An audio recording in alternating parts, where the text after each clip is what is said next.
Give me the action. Action. Hey folks, Ryan Martens here. Today I'm going to talk to you all about grazing plans.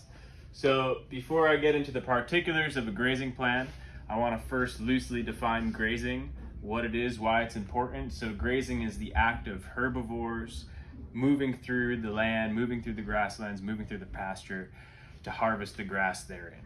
And that's a super critical thing to note in a grazing plan, is that the act of grazing is a very ancient art, and that it's very important not only for the animals but also for the ecology. So I like to think of a grazing plan in three major components. You have your grass quality and quantity, then you have your animal impact, and your rest intervals. So first, taking a look at the grass quality, the grass quantity. Up here we have a map of all the pasture land we here at Stone Barn Center steward. As you can see, each of these fields has a indicative number associated with it. And this helps us to define things like, what are the soil qualities in those fields? What are the forage capacities of those fields?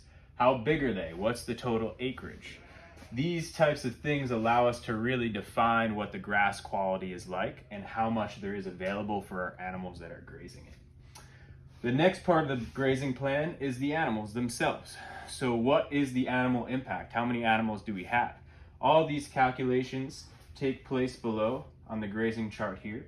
And these show basically the separate animals and their allotted animal unit. So that animal unit is basically calculated by the weight of the animal and the amount that it typically eats during a day.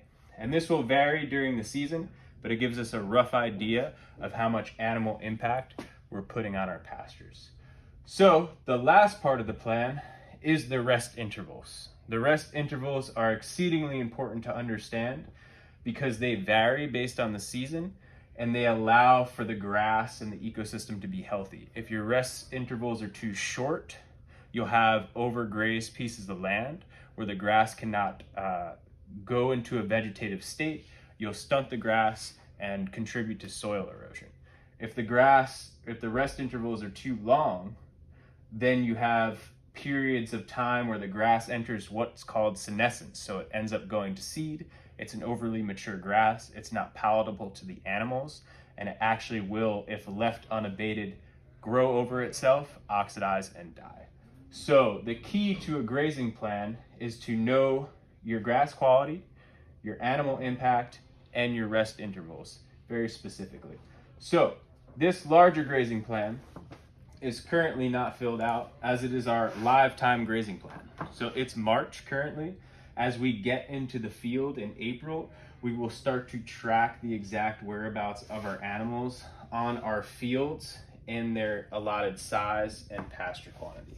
So this allows us to understand where our animals are in accordance to what we actually scheduled and what we planned for them to do during the course of the grazing season. So on this chart here, the smaller chart, this is our grazing chart plan for the year. So you can see we got our spring turnout in April. The larger, darker blocks are cattle movements. The blocks with the checkered pattern are our poultry movements. And then up top here, these are our sheep movements. And these are all based on seasonality, pasture forage quality, things like lambing seasons, things like rest periods for obligate bird zones. So when creating a pasture map, we really need to keep all of these things in mind in order to benefit both the ecosystem and the animals. So I hope that tells you all about grazing charts, what we use them for here, and how they influence our grazing practices at Stone Barns.